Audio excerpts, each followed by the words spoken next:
So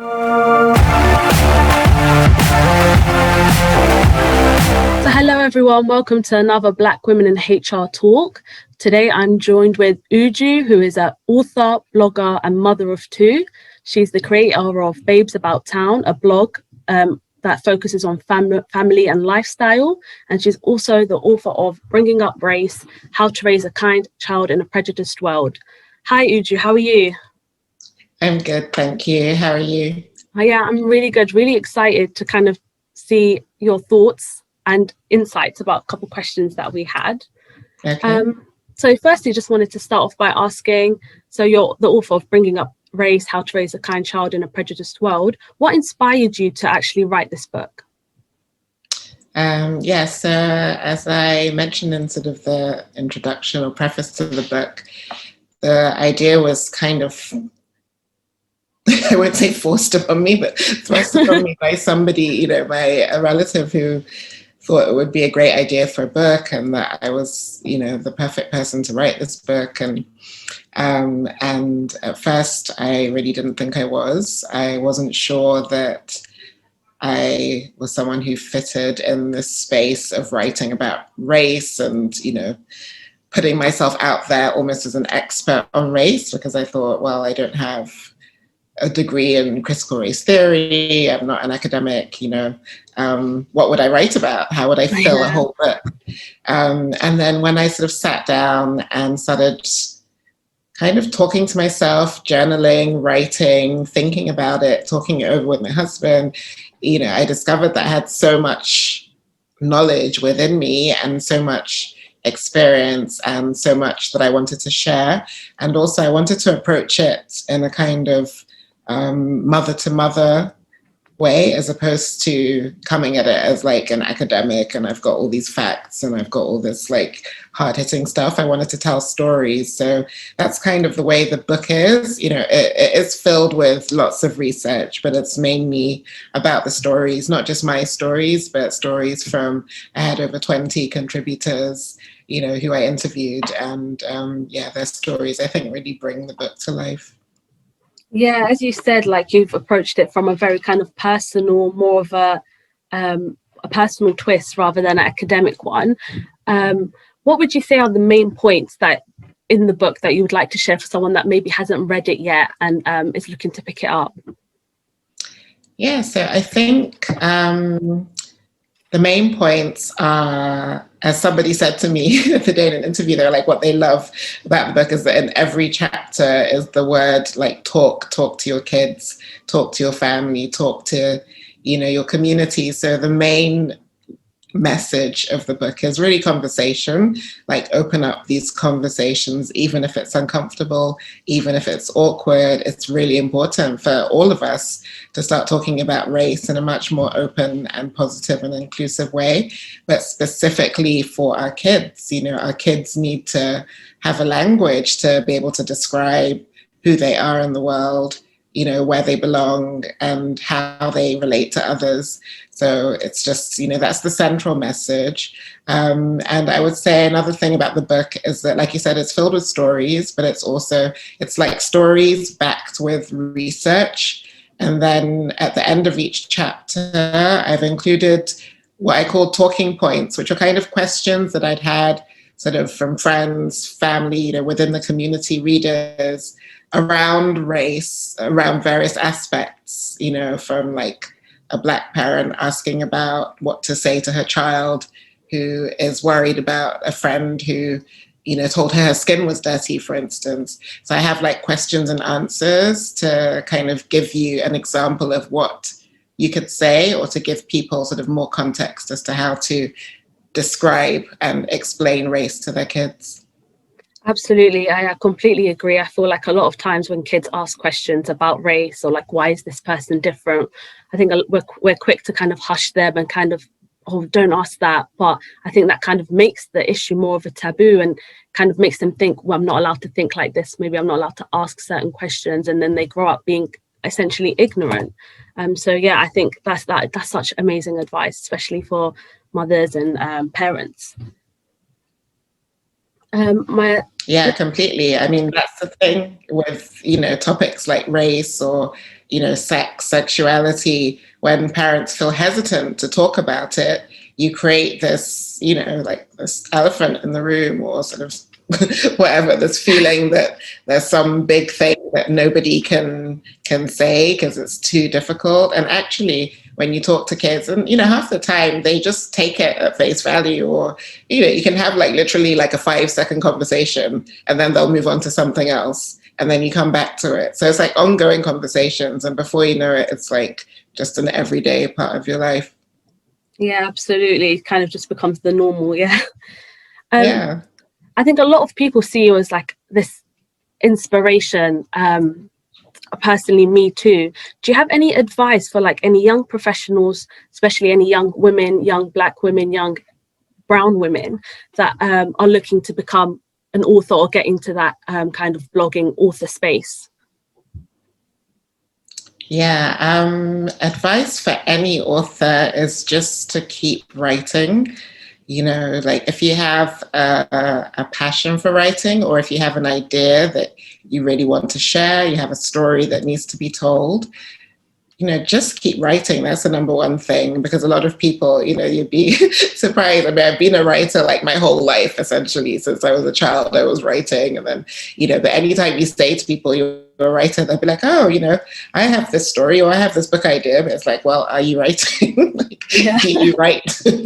It's one thing. Everyone wants to have written a book, but no one actually wants to do it. So I would say just keep writing. And also don't be afraid to kind of explore different types of writing, because you never know what's going to stick. That's one thing that I love about blogging. Like I've been blogging for over 10 years, and it kind of gives you the freedom to develop your voice, and to, as well as to develop an audience, but really to just develop like, creative freedom around how you express yourself and sounding like yourself. It's really important when you write to be authentic and to sound, like yourself on the page, because that's one of the things that attracts readers to you. So keep writing, keep writing in your own voice, like the way you sound, the way you speak. And and go outside of your comfort zone from time to time, like write something completely different, try a poem or a play or something, anything, just give it a go. Yeah, I think that's nice. Yeah, the idea of kind of exploring different avenues, see what I guess you suit best and what you receive most enjoyment from. I think that's really good advice. Yeah. And as you mentioned, you are a blogger and you have your blog Babes About Town, and you've also got a digital consultancy, Mothers and Shakers. Could you tell us a little bit more about that? Yeah, so Mothers and Shakers came up with that idea when I've been blogging for a few years, and I'd met a lot of other bloggers who we were all interested in doing something together. We couldn't really quite figure out what. And I had this idea for like, kind of crack team of bloggers all working together to help brands. And so we formed like, I can't even remember when it was now, 2013, 2014, launched Mothers and Shakers, which is like a digital consultancy, and we would help family-friendly brands or mums in business who wanted to sort of boost their presence online. So that was the main thing. Then it's kind of evolved over the years to, we started doing like workshops, blogging workshops, and workshops for people who wanted to get into the online space. At the moment, especially during the pandemic, like most of our services have been on pause. So it's more like private consulting for people who want to start up, like start up a blog or, try to launch their business creatively online. But yeah, we'll see what happens. It's interesting continuing to evolve.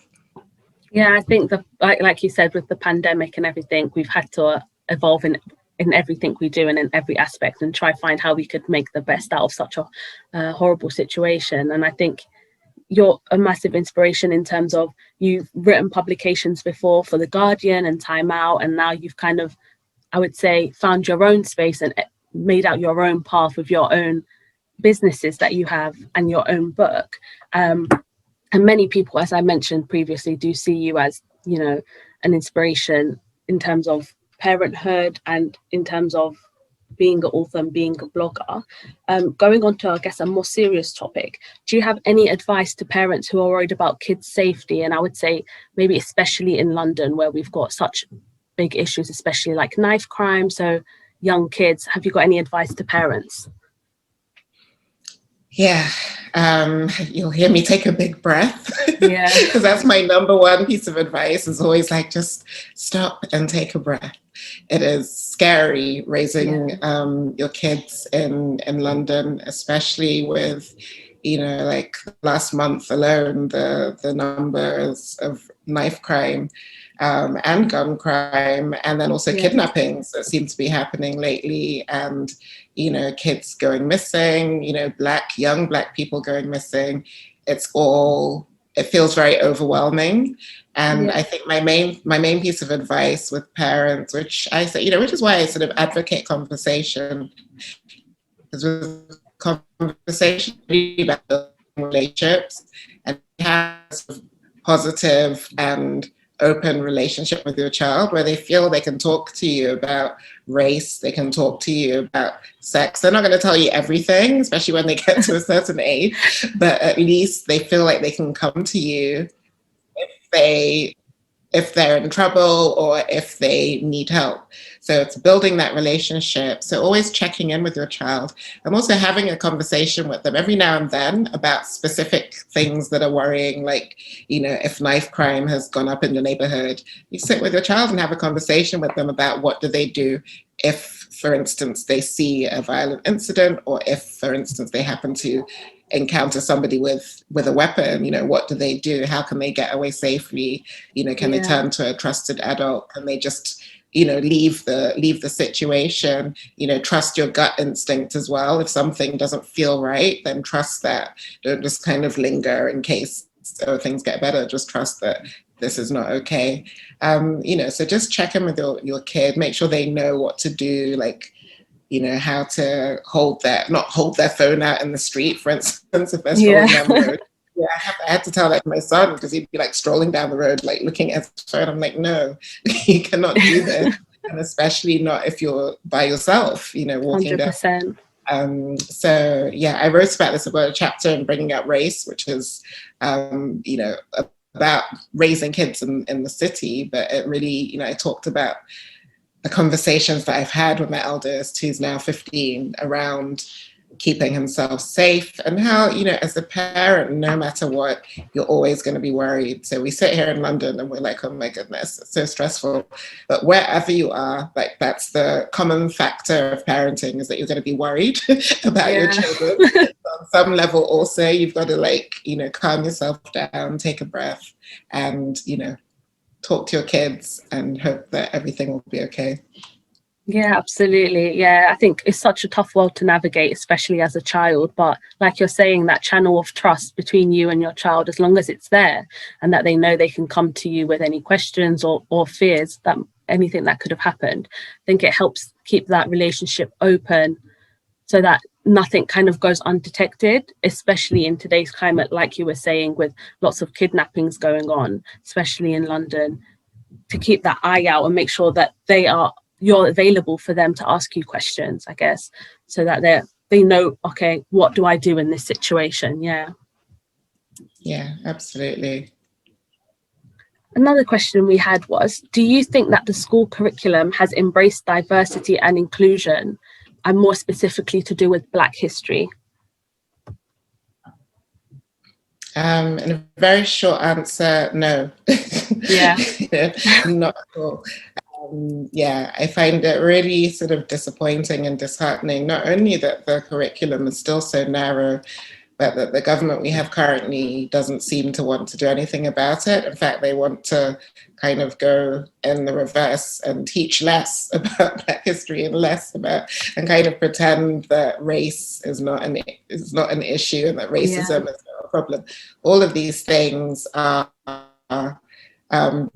detrimental to the health of our society as a whole. Because when you think about Black history, sometimes you're thinking, Black people, we need to see ourselves represented. And that's absolutely true. Like, representation matters.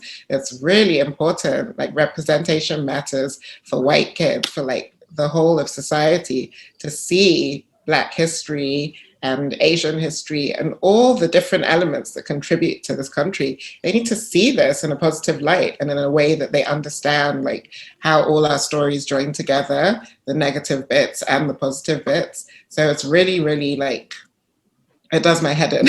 Yeah. Unfortunately, there's a lot of campaigning and, people, grassroots organizations like the Black Curriculum that are really making waves in this area. And it frustrates me that it has to be still the grassroots as opposed to the government deciding that, okay, let's do something about this and let's properly change the curriculum and make it inclusive for everybody. So yeah, there's a long way to go, but I am hopeful that there are some changes happening from the grassroots. Yeah, I feel like that seems to be an overarching kind of note of, we just brush everything under the rug and, there's no racism here, there's none of that here, when actually if you look at the current climate and even if you just look at last year's movement in terms of Black Lives Matter, what have we actually done in terms of furthering that and kind of teaching kids? Because there's where school is the main place where they're going to get this education. How do we intertwine all of this so that they are aware of it? Because you need to be aware of what's going on. Everyone does, not just in terms of, I guess, representation, but to know what others are going through and what they have gone through. I think it's such an important thing, and I completely agree with you that the government has not done enough. And yeah, it's quite sad to see.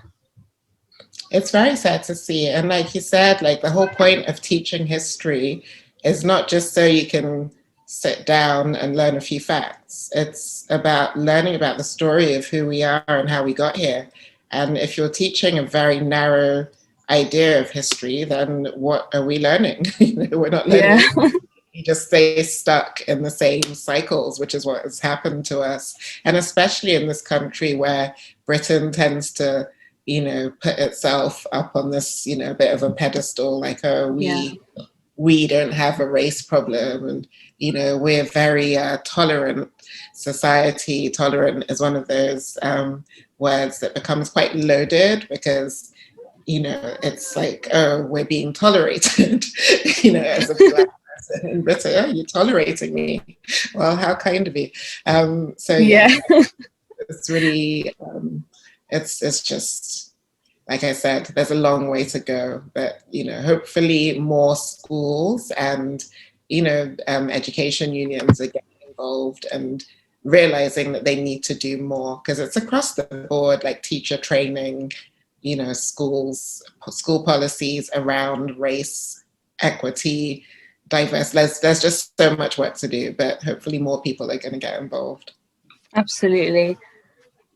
Well, this was a really insightful conversation, and I want to thank you for coming and talking to us, because we did have a lot of people asking for us to talk to you, and I think you're such a massive inspiration for all of us. And the Black Women HR community is all about empowering young individuals and, I guess, making sure we're all represented, and I think that's what you stand for. And it's just amazing to hear from you and see everything that you're doing. Oh, well, thanks so much for having me. And I think it's brilliant that that there's organizations like yours that are actually doing the work and sort of standing in the gap and providing the services that are needed. That's one of the things that you have to give credit to Black people across the board, is that sort of resourcefulness and creativity. Absolutely. And, just a desire to continue being amazing no matter what. So yeah. Well, thank you so much for your time.